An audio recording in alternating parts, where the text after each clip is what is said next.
Salut à tous, bienvenue c'est Jean-Mi et bienvenue chez moi. Quand on parle de jeu d'affrontement à deux joueurs, on retrouve souvent les mêmes sensations. On cherche à optimiser son moteur plus vite que l'adversaire, à réaliser la meilleure combinaison possible et à prendre l'avantage avant qu'il ne soit trop tard. Mais avec les dés, ce qui m'a marqué dès les premières parties, c'est que je n'avais pas l'impression de construire simplement mon propre jeu. J'avais également le regard constamment tourné sur ce que préparait mon adversaire. À chaque tour, je me demandais évidemment comment améliorer ma situation, comment développer mon clan ou préparer mes futures activations. Mais en même temps, je surveillais constamment sa grille, ses ressources, ses améliorations et surtout sa progression vers sa condition de victoire. Parce que dans les dés, il ne faut pas seulement suivre son propre plan, il faut comprendre celui de l'autre. L'univers du jeu nous plonge dans le royaume oublié de l'Eda, un monde où les petites espèces se sont réveillées et développé leur propre civilisation. Chat, panda, requin, scorpion, chaque clan possède sa propre façon de voir le monde, ses propres ambitions et surtout sa propre manière d'atteindre la victoire. Et c'est probablement une des choses que j'ai le plus apprécié dans le jeu.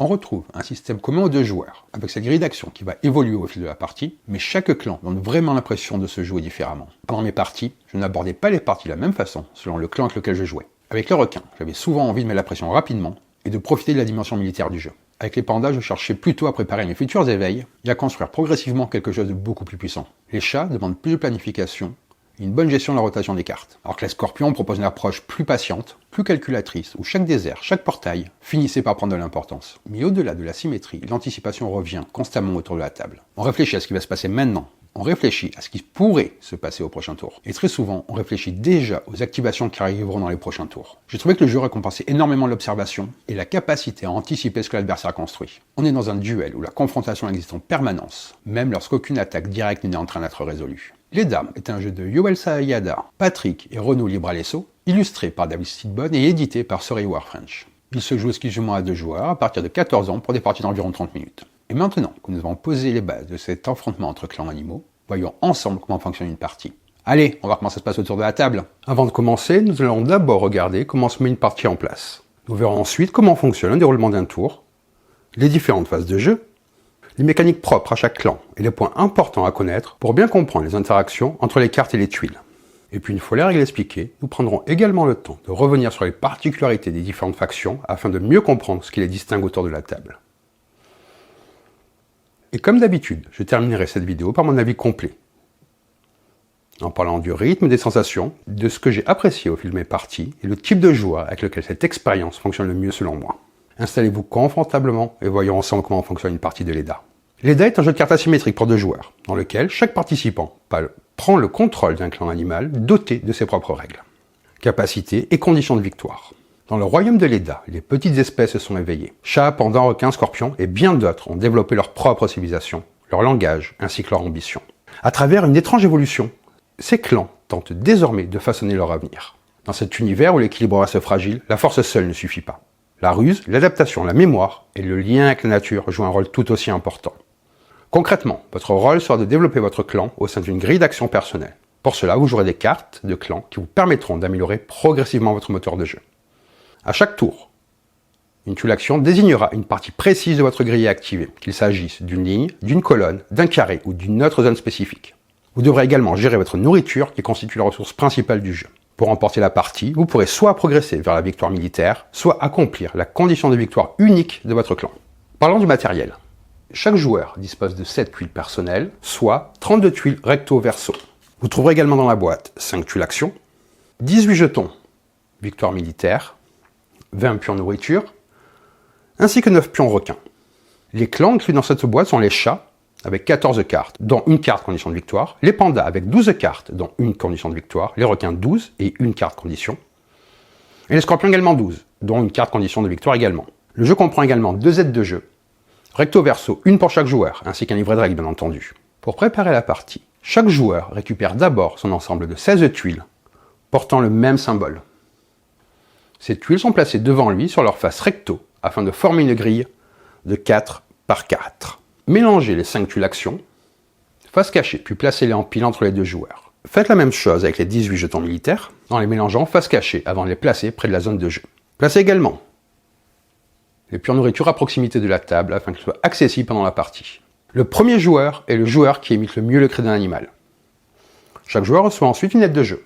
En commençant par le premier joueur, puis dans l'ordre du tour, chacun choisit un clan parmi ceux disponibles dans la boîte. Le joueur prend la carte condition de victoire correspondante et la place à côté de sa grille d'action. Il mélange ensuite toutes les cartes de son deck. face cachée qu'il place près de sa carte condition de victoire. Il récupère également le matériel spécifique associé à son clan, comme par exemple les pions requins dans cet exemple.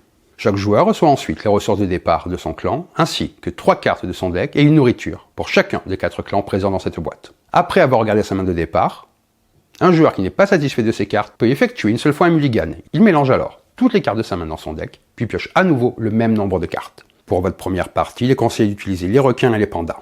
Une partie de l'EDA se déroule en plusieurs manches. Chaque manche suit toujours les 3 étapes suivantes. D'abord, l'activation, ensuite le conflit militaire, suivi de l'organisation. Commençons donc par l'étape d'activation. Maintenant que vous avez vu la mise en place, les éléments vont bouger afin que je puisse vous montrer des exemples de manière plus concrète. Le joueur actif pioche la première tuile de la pile action et la révèle. Cette tuile indique une zone de 4 cases qui va être activée dans la grille d'action. Cela peut être, comme vous le voyez ici, une ligne, une colonne, ou le carré, une zone de 2 x 2 cases indiquées, ou bien les 4 cases dans les coins ou les 4 cases au centre. Une fois la zone choisie, le joueur actif doit activer chaque case qui s'y trouve dans l'ordre de son choix autant que possible. Il résout complètement tous les effets de cette zone avant de passer à l'étape suivante. Lorsque toutes ces activations sont terminées, son adversaire active à son tour les effets présents dans la même zone de sa propre grille. Prenons un exemple. Par exemple, j'ai révélé cette tuile-là. Je vais donc choisir entre activer soit la deuxième rangée, soit la deuxième colonne, ou le carré en haut à droite. Je décide d'activer ce carré-là. Ça sera donc ensuite à mon adversaire d'activer la même zone dans sa grille. Il existe 2 types de tuiles dans le jeu, les tuiles permanentes et les tuiles temporaires. Les tuiles permanentes peuvent toujours être activées. Certaines capacités permettent de les améliorer. Lorsqu'une tuile permanente est améliorée, elle est retournée sur son verso. Ce symbole-là est le symbole d'améliorer. Elle reste ensuite activable normalement lors des prochaines activations, mais avec son nouvel effet. Par exemple, lorsque cette tuile est activée, vous gagnez une nourriture. Sur son verso, lorsque cette tuile est activée, vous gagnez 2 nourritures. Les tuiles temporaires, elles, fonctionnent différemment. Lorsqu'elles sont activées, elles sont immédiatement retournées sur leur face désert. Leur effet est résolu, puis elles deviennent des déserts. Par exemple avec cette tuile. Lorsque vous l'activez, vous gagnez 1 point de victoire militaire, puis vous la retournez sur sa face désert. Le rappel de l'effet est indiqué ici. Certains effets permettent de retourner un désert afin de rendre la tuile de nouveau activable. Les cartes de clan, elles, possèdent des capacités plus puissantes, adaptées au style de jeu de chaque clan. Je vous expliquerai ensuite le fonctionnement de ces capacités clan par clan. Il est important de savoir que les activations spéciales, comme l'éveil des pandas ou l'action jouer un anneau des chats, se résolvent uniquement après avoir terminé toutes les autres activations de la zone concernée. Une fois que les 2 joueurs ont terminé leur activation, on passe à l'étape de conflit militaire. Chaque joueur compte alors le nombre de symboles militaires obtenus pendant la phase d'activation. Le joueur qui possède le plus de symboles remporte le conflit. S'il y a au moins un jeton disponible dans la pile de victoire militaire, le vainqueur pioche le premier jeton et le révèle immédiatement et applique son effet. En revanche, si les 2 joueurs ont obtenu le même nombre de symboles militaires, personne ne remporte le conflit et aucun effet n'est résolu. Imaginons qu'un joueur obtienne 2 symboles militaires grâce à une activation spéciale. De son côté, l'autre joueur n'obtient qu'un seul symbole militaire grâce à une tuile temporaire qu'il aurait retournée sur sa face désert. Donc le joueur qui a le plus de symboles, c'est-à-dire 2, pioche le premier jeton victoire militaire. Le jeton dans cet exemple remporte un symbole de victoire militaire et lui fait également gagner une nourriture. Après le conflit militaire, les joueurs passent à l'organisation. En commençant par le joueur actif, puis chacun à son tour, chaque joueur choisit une seule action parmi les 2 disponibles. La première possibilité consiste à jouer une carte depuis sa main. Toutes les cartes utilisent la nourriture comme coût, même si certains clans disposent de règles particulières comme les chats. Certaines cartes possèdent toutefois des restrictions supplémentaires. Par exemple, les anneaux des chats ainsi que les jetons des pandas ne peuvent être joués que sous certaines conditions précisées par leur clan. Une fois le coût payé, placez la carte sur un emplacement libre de votre choix dans votre grille. Une carte peut être placée sur une tuile temporaire, qu'elle soit sur sa face normale ou sa face désert, une tuile permanente, améliorée ou non, ou encore sur une autre carte de clan. Par exemple, je décide de jouer cette carte. Cela me coûterait 3 nourritures, et je pourrais décider de la placer à cet endroit-là. La seconde possibilité consiste à réorganiser sa grille. Le joueur choisit 2 éléments et échange leur position. Ces éléments peuvent être 2 cartes clan, 2 tuiles, ou une carte clan et une tuile. Lorsqu'une carte de clan est jouée sur une tuile, déplacer cette carte entraîne également le déplacement de la tuile qui se trouve en dessous. Après avoir effectué cet échange, le joueur gagne immédiatement une nourriture. Il n'est pas obligatoire de réaliser un échange pour bénéficier de cette nourriture. Je pourrais très bien échanger, comme ceci, et je gagnerai une nourriture. Une fois la phase d'organisation terminée, le tour prend fin. Le joueur qui n'était pas le joueur actif devient alors le nouveau joueur actif pour le tour suivant. Lorsque la 4e tuile action a été révélée, il ne reste plus qu'une seule tuile dans la pile. À ce moment-là, les 5 tuiles actions sont de nouveau mélangées face cachée afin de reformer une nouvelle pile. Il faut ensuite déterminer quel joueur sera le prochain joueur actif. Pour cela, les joueurs comparent leur nombre de symboles de victoire militaire. Le joueur qui possède le moins de symboles devient le nouveau joueur actif. En cas d'égalité, le joueur qui n'était pas le joueur actif lors du tour précédent devient le nouveau joueur actif. 4 tuiles actions ont déjà été révélées.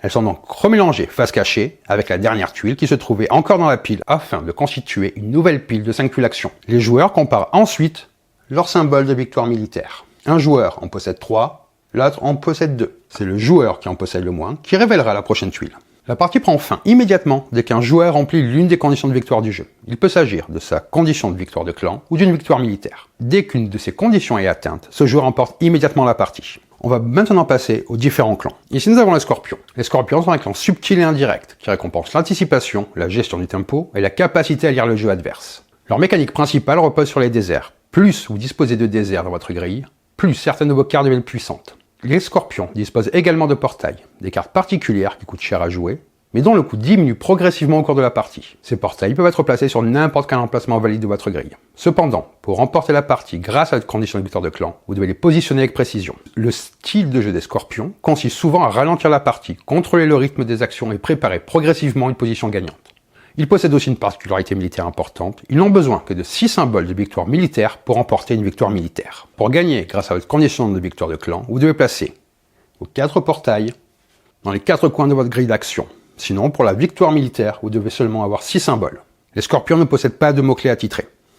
La majorité de leur capacité dépend du nombre de déserts présents dans leur grille. Un désert correspond à une tuile temporaire qui a été retournée sur son verso. Commençons par cette carte. Coût 3 nourriture. Gagnez une nourriture pour chacune de vos paires de déserts. Ici, coût 3 nourriture. Effet, gagnez un symbole militaire pour chacune de vos paires de déserts. 3 nourritures. Effet, piochez une carte puis gagnez une nourriture. Coût 3 nourriture. Activez l'effet d'un de vos déserts, indiqué en bas à droite de la carte. Ici, le coût est de 2 nourritures. Vous gagnez une nourriture. Ensuite, si vous contrôlez 1, 2 ou 3 portails, scrutez, puis gagnez un symbole militaire, puis activez l'effet de l'un de vos déserts. Ici, coût 4 nourritures. Améliorez l'une de vos tuiles si cela est possible. Coût 3 nourritures. Vous pouvez jouer une carte de votre main en réduisant son coût de 1 nourriture pour chacune de vos paires de déserts. Les cartes suivantes possèdent le type portail. Leur coût est égal à 9 nourritures, moins la valeur indiquée sur la carte. 9 nourritures, moins votre nombre de tuiles améliorées. L'effet du portail, votre adversaire retourne l'une de ses tuiles sur sa face désert ou sur sa face non améliorée si possible. Le coût est de 9 nourritures, moins le nombre de cartes que vous avez en main. Vous scrutez 2 fois. Chaque effet doit être déclenché sur une pile différente. 9 nourritures moins votre nombre de portails. Vous échangez la position de 2 de vos cartes ou tuiles dans votre grille d'action. 9 nourritures moins votre nombre de symboles militaires. Aucun joueur ne peut gagner de jetons militaires pendant cette manche. Les pandas sont un clan polyvalent dont la force repose sur la flexibilité. La plupart de leurs effets proposent plusieurs possibilités, ce qui permet d'adapter votre stratégie à la situation du moment. Le cœur du clan repose sur la montée en puissance progressive de vos pandas. Vous devez planifier soigneusement leur mise en jeu afin de créer des bonnes combinaisons et déclencher leur effet d'éveil au moment opportun. Pour remporter la partie, il faudra accumuler suffisamment d'éveil. Le roi panda est davantage orienté vers une approche militaire, tandis que la reine panda offre plus de souplesse et peut même accélérer l'obtention d'éveil. Ce symbole-là, ici, vous permet de gagner une nourriture ou un éveil.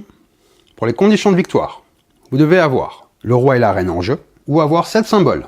Qu'est-ce que l'effet d'éveil? Si vous avez au moins 2 pandas d'un même type en jeu, vous pouvez en remettre un dans votre main. Remplacez-le alors par le panda indiqué par l'effet en le plaçant exactement au même emplacement. Si vous avez au moins 2 pandas du second type indiqué par l'effet, appliquez le même principe en mettant l'un d'eux dans votre main, puis en le replaçant par le panda correspondant au même endroit. Les effets d'éveil se résolvent après avoir terminé toutes les autres activations. Vous pouvez donc activer un panda avant de le remonter dans votre main. Vous retrouvez les types de pandas ici.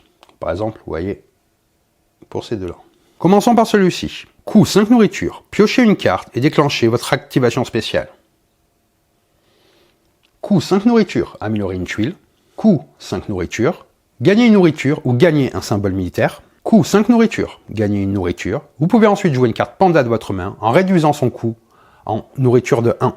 Coût 5 nourritures. Piochez une carte ou gagnez un symbole militaire. Coût 5 nourritures. Gagnez une nourriture puis scrutez. Nous arrivons maintenant aux cartes avec l'effet d'éveil. Les cartes suivantes nécessitent d'activer un éveil en ayant au moins 2 pandas du type indiqué en jeu, puis d'en remonter un dans votre main. Ici, la condition, avoir 2 pandas, comme ceci. Ils doivent être en jeu et vous en remontez un dans votre main. Gagnez 2 symboles militaires. Avoir 2 pandas avec ce symbole-là. Vous en remontez un dans votre main. Gagnez un symbole militaire puis améliorer l'une de vos tuiles. Avoir 2 pandas avec ce symbole-là en jeu. Vous en remontez un. Effet, scruter. Vous pouvez ensuite jouer une carte panda de votre main en réduisant son coût en nourriture de 2. Avoir 2 pandas avec ce symbole-là, puis vous en remontez un. Gagner 2 symboles militaires, puis piocher un jeton victoire militaire et résolvez immédiatement son effet. Avoir 2 pandas avec ce symbole en jeu et en remonter un dans votre main. Activez l'une de vos cartes panda en jeu. Les requins sont un clan très offensif, entièrement tourné vers la domination militaire. Leur style de jeu repose sur le positionnement de leurs cartes et l'optimisation de leurs effets de meute. Leur principal point faible est leur économie. Ils disposent de peu de moyens pour produire de la nourriture ou pour piocher des cartes. En revanche, ils peuvent accumuler rapidement les jetons victoire militaire, ce qui leur permet de développer progressivement leur moteur de jeu. Leur capacité ici leur permet de gagner 2 en militaire. Pour remporter la partie, vous devez avoir vos 9 jetons requins en jeu, ou sinon avoir 9 symboles de victoire militaire. Ici, c'est l'effet meute, ce symbole-là. La mécanique principale des requins est cet effet. Lorsque vous jouez une carte requin, placez un pion requin sur l'emplacement de l'effet meute de cette carte afin de le recouvrir. Seul l'effet qui n'est pas recouvert reste actif. Si une carte requin est orthogonalement adjacente à 2 autres cartes requins, déplacez le pion de cette carte vers la gauche afin de révéler l'effet situé à droite et de recouvrir celui situé à gauche. Dans cette configuration, seul l'effet de droite est actif. Ce déplacement peut être effectué à chaque fois que vous jouez une carte requin. Si à un moment donné l'effet meute ne devrait plus être actif, replacez simplement le pion requin vers la droite. Il ne peut jamais y avoir 2 pions requins sur une même case de votre grille. Si vous jouez une carte requin sur une case contenant déjà un pion requin, retirez d'abord ce pion avant de placer le nouveau. Ici, coûte 3 nourritures. Effet de base, aucun. Effet de meute, placez un pion requin sur l'une de vos tuiles ne possédant pas des genres de pion requin. Coûte 3 nourritures. Effet de base, aucun. Effet de meute, remettez l'un de vos jetons sous la pile afin d'en piocher un nouveau et d'en résoudre l'effet. Ici, 5 nourritures. Gagnez un symbole militaire. Effet de meute, gagnez 2 symboles militaires. Coût 4 nourritures. Gagnez un symbole militaire. Gagnez un symbole militaire puis piochez une carte. Coût 7 nourritures. Gagnez 2 symboles militaires. Gagnez un militaire pour chaque pion requin adjacent orthogonalement. Coût 7 nourritures. Effet aucun. Piochez un jeton victoire militaire et résolvez immédiatement son effet. Coût 6 nourritures. Améliorez l'une de vos tuiles. Activez l'une de vos tuiles puis améliorez-la si possible. 6 nourritures. Scrutez. Gagnez un militaire. Puis déclenchez l'effet de l'un de vos jetons. Coût 5 nourritures. Gagnez une nourriture. Vous pouvez jouer une carte de votre main en réduisant son coût de 2 nourritures. Coût 3 nourritures. Effet aucun. Scrutez. Coût 7 nourritures. Gagnez une nourriture pour chaque paire de jetons que vous possédez. Gagnez une nourriture multipliée par le nombre de jetons que vous possédez. Passons aux chats. Les chats sont un clan très technique qui combine gestion de pioche, maîtrise des ressources et utilisation intelligente de ses effets. Leur particularité repose sur les anneaux et la capacité de rotation. Au fil de la partie, les chats vont chercher à développer leur grille en plaçant des anneaux tout en optimisant leurs cartes grâce aux rotations successives. Plusieurs cartes du clan coûtent des cartes de votre main plutôt que de la nourriture. Il est donc important de maintenir une bonne capacité de pioche afin de disposer en permanence des ressources nécessaires. Les chats alternent ainsi entre les cartes coûtant de la nourriture et d'autres coûtant des cartes en main, ce qui leur permet souvent de jouer plusieurs cartes plus rapidement que leur adversaire. La capacité spéciale, c'est piocher une carte. Victoire. Jouer 3 anneaux ou 8 symboles militaires. Pour la rotation, lorsque vous activez une carte chat qui n'est pas un anneau, tournez-la à 180 degrés. Son second effet devient alors actif, lors d'une prochaine activation. Lorsque cette carte est activée de nouveau, résolvez ce second effet, puis tournez-la une nouvelle fois à 180. Les deux effets alternent donc d'une activation à l'autre. Jouer un anneau. Lorsqu'un joueur remplit la condition de pose un anneau, il peut immédiatement le jouer gratuitement. Cette mise en jeu ne coûte aucune action. Jouer un anneau se résout après toutes les autres activations. Ce symbole-là, c'est jouer une carte chat avec son coût en carte. Certaines cartes chat demandent de défausser des cartes plutôt que de payer la nourriture. Dans ce cas, déposez les cartes demandées sous votre main, puis remettez-les dans votre deck selon l'ordre de votre choix. Il n'y a pas de défausse. Ici, ce sont les anneaux. Condition de pause, videz son deck. Effet, vous pouvez faire une rotation sur une de vos cartes chat. Ici, condition de pause, activez une zone avec au moins 3 cartes chat. L'effet, vous pouvez faire une rotation sur une de vos cartes chat. Ici, condition de pause, remportez un conflit militaire par 3 d'écart ou plus. Vous pouvez faire une rotation de cartes. Condition de pause, avoir amélioré 5 tuiles, vous pouvez faire une rotation de cartes. Coût, une carte. Gagnez une nourriture et un militaire, puis rotation. L'effet 2, c'est rotation. Ici, 5 nourritures, piochez une carte et gagnez 1 nourriture, rotation. L'effet 2, c'est rotation. Coût 2 nourritures. Cherchez un anneau dans votre deck et ajoutez-le à votre main. vous devez le révéler. Puis vous mélangez votre deck. Rotation, effet de rotation. Coup 2 cartes. Ici, activez l'une de vos tuiles, améliorée ou non, puis rotation. Ici, coup 3 cartes. Copiez l'effet d'une carte activable par votre adversaire ce tour-ci, puis rotation. Piochez 2 cartes, puis rotation. Ici, coup 3 nourriture. Vous pouvez dépenser un anneau de votre main en le révélant à votre adversaire et en le remettant sur votre deck pour piocher un jeton. Résolvez son effet, puis rotation. Effet de rotation. Ici, coup 7 nourriture. Gagnez un militaire par carte dans votre main. Rotation. Gagnez un nourriture par carte dans votre main, puis rotation. Coup 4, scruter. Piochez une carte, puis rotation. Effet de rotation. Ici. Coup 6 nourriture. Gagnez 2 militaires, puis rotation. Améliorer une tuile, puis rotation. Nous allons voir maintenant quelques termes de jeu. Améliorer. Retournez l'une de vos tuiles permanentes sur son côté amélioré. Ici, ce symbole-là, c'est activation spéciale. Cet effet dépend de votre clan et est rappelé sur votre carte de condition de victoire. Nourriture. La nourriture sera jouer les cartes de votre clan, sauf exception. Retournez. Retournez cette tuile temporaire sur sa face désert. Désert. Un désert est une tuile temporaire retournée sur son verso. Elle n'a aucun effet d'activation, mais l'effet au recto est rappelé en bas à droite. Scruter. Consultez secrètement le premier élément d'une pile, votre deck, la tuile de pile action ou la pile de jetons victoire militaire. Remettez cet élément sur ou sous sa pile. Piochez. Ajoutez la première carte de votre deck à votre main. Éveil. C'est pour les pandas uniquement. Cet effet permet au clan panda de poser des cartes plus puissantes en remplaçant l'une de ces cartes pandas en jeu. L'effet d'éveil doit être déclenché au moins 5 fois pour l'emporter avec une victoire de clan. Meute. Pour les requins uniquement, les cartes du clan requin sont plus puissantes lorsqu'elles sont adjacentes orthogonalement à deux pions requins. Portail. Le clan Scorpion doit jouer ses 4 portails aux 4 coins de sa grille d'action pour remporter la partie avec une victoire de clan. Rotation pour les chats uniquement. Lorsque vous activez une carte chat non anneau, tournez-la 180. Son second effet est désormais activable lors d'une prochaine activation. Lorsque cette carte sera de nouveau activée, déclenchez son second effet puis retournez-la. Et anneau. Pour les chats uniquement, un anneau ne peut être joué que si vous en respectez sans condition. Il ne possède pas de coût. Le clan chat doit placer 3 de ses 4 anneaux pour remporter la partie avec une victoire de clan. Voyons maintenant les différents effets des jetons militaires. Celui-ci présente 3 fois un symbole victoire militaire. Celui-ci présente 2 fois 2 symboles victoire militaire. Celui-ci présente 2 fois un symbole victoire militaire plus scruté. Présente 2 fois un symbole victoire militaire, puis retournez un de vos déserts sur sa face recto si possible. Son effet pourra être de nouveau activé. Ici, présente 3 fois un symbole victoire militaire plus améliorer une de vos tuiles, un symbole victoire militaire puis gagner une nourriture, qui est présent 2 fois, un symbole victoire militaire plus voler une nourriture à votre adversaire. Si l'adversaire n'a pas de nourriture, ignorez cet effet. Présent 2 fois, un symbole victoire militaire puis piochez une carte. Sur le recto de l'aide de jeu, vous trouverez le résumé des 3 phases d'un tour, activation, conflit militaire et organisation. Sur le verso, vous trouverez une indication sur le nombre de fois maximum où un emplacement de votre grille peut être activé pendant un cycle de 4 tuiles actions. De plus, les emplacements en haut à gauche, tuile action 1, et en bas à droite, tuile action 4, sont certaines d'être activées lorsque la tuile action correspondante est révélée, que vous soyez le joueur actif ou non. Avant de passer à mon avis sur les dés, si vous aimez ce genre de contenu autour du jeu de société, vous pouvez soutenir la chaîne en likant la vidéo, en vous abonnant si ce n'est pas déjà fait. Vous pouvez également activer la petite cloche pour être tenu au courant de toutes les vidéos lorsqu'elles sont disponibles. Vous trouverez également sur la page principale de YouTube tous mes réseaux pour me suivre. N'hésitez pas à le faire, cela aide aussi beaucoup la chaîne. Et comme toujours, n'hésitez pas à me dire en commentaire ce que vous pensez du jeu, si vous avez pu l'essayer, ou sinon, dites-moi simplement s'il vous intrigue. De mon côté, je vais revenir sur mes parties, sur la sensation que m'a laissé le jeu autour de la table et ce que j'en pense. Allez, on passe à mon avis. Après plusieurs parties de l'EDA, ce qui m'a particulièrement marqué, c'est la manière dont le jeu arrive à proposer une vraie asymétrie, tout en conservant une structure extrêmement simple. Au final, tout le monde joue avec la même grille, les mêmes phases de jeu, ainsi que les mêmes principes de base. Mais les sensations changent énormément selon le clan avec lequel on joue. Très vite, on comprend que l'EDA n'est pas juste un simple jeu d'affrontement. On ne cherche pas uniquement à produire le meilleur tour possible. Chaque décision a des conséquences sur plusieurs tours à venir. Le placement des cartes, l'amélioration des tuiles, la gestion des déserts ou encore l'organisation de sa grille deviennent presque aussi importants que les effets eux-mêmes. Lors de mes parties, je me suis souvent trouvé à réfléchir, non seulement sur ce que j'allais activer ce tour-ci, mais surtout à ce que j'allais pouvoir activer 2 ou 3 tours plus tard. Comme les zones activées sont déterminées par les tuiles actions, il y a constamment cette réflexion autour de l'anticipation.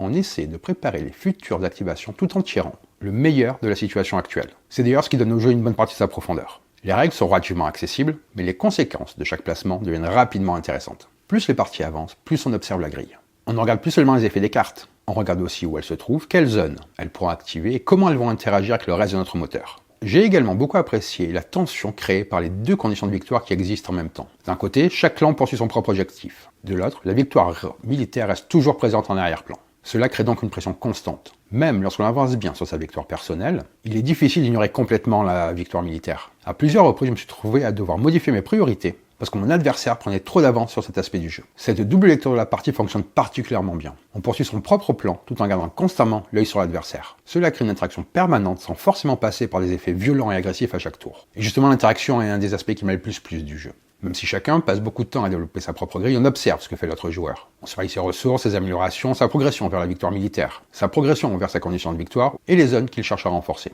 Plus les joueurs connaissent les clans, plus cette lecture devient importante. Avec les scorpions par exemple, on surveille la construction des portails et le nombre de déserts présents dans la grille. Face aux requins, on regarde constamment la position des pions requins et les futures activations militaires. Contre les pandas, on essaie d'anticiper les prochains éveils. Quant aux chats, il faut suivre les rotations de cartes, ainsi que les conditions de pose des anneaux. J'ai trouvé que cette asymétrie était l'une des grandes réussites du jeu. Chaque clan possède une vraie identité mécanique. On ne parle pas simplement de quelques pouvoirs différents, on a réellement l'impression de changer sa façon de jouer. Les requins sont clairement les plus agressifs. Ils poussent à rechercher les synergies de placement et de conditions militaires. Chaque nouveau pion requin posé sur la grille ouvre des possibilités supplémentaires et peut transformer une carte correcte en activation extrêmement rentable. Les pandas offrent, je pense, le style de jeu le plus évolutif. Toute la mécanique d'éveil crée une sensation de montée en puissance très agréable. On prépare ces évolutions, on construit progressivement son moteur, et chaque transformation donne l'impression de passer une étape dans sa stratégie. Les chats demandent davantage de planification. La mécanique de rotation est très originale, parce qu'elle l'oblige à penser ses cartes sur plusieurs activations. J'ai souvent eu cette sensation de préparer un effet pour plus tard, plutôt que de chercher un bénéfice immédiat. C'est probablement le clan qui m'a paru le plus technique à maîtriser. Les scorpions, eux, proposent une approche plus indirecte. Leur relation avec les portails et le désert crée un rythme très différent. Ils donnent souvent l'impression de construire quelque chose lentement avant de déclencher des effets plus importants au bon moment. Cette diversité contribue énormément à leur rejouabilité. Même après plusieurs parties, j'ai l'impression qu'il restait énormément à découvrir, simplement en changeant de clan ou d'adversaire. Concernant le rythme des parties, j'ai trouvé ça plutôt fluide. Les tours s'enchaînent de manière rapide grâce à la structure fixe du jeu, les 3 phases sont faciles à retenir, et les décisions restent concentrées sur quelques choix importants plutôt que sur une multitude de micro-actions. La réflexion est bien présente. Plus les joueurs maîtrisent les clans, plus les décisions deviennent intéressantes. On hésite régulièrement entre renforcer son moteur, préparer sa condition de victoire ou investir dans le militaire. C'est un jeu qui repose clairement sur l'anticipation et la connaissance du système. Au niveau de l'accessibilité, je pense que le socle des règles est relativement simple à assimiler. En revanche, la richesse vient vraiment de la symétrie. Les premières parties servent surtout à appréhender les clans et quelles sont leurs priorités et comment ils fonctionnent. Et à partir de là, le jeu gagne énormément en profondeur. Ce n'est pas forcément le jeu plus immédiat pour les joueurs occasionnels, mais il reste largement plus accessible que beaucoup de jeux d'affrontement asymétriques qui reposent sur des dizaines de règles et du micro-détail. Ce que j'ai également particulièrement apprécié, c'est que le thème et les mécaniques fonctionnent très bien ensemble.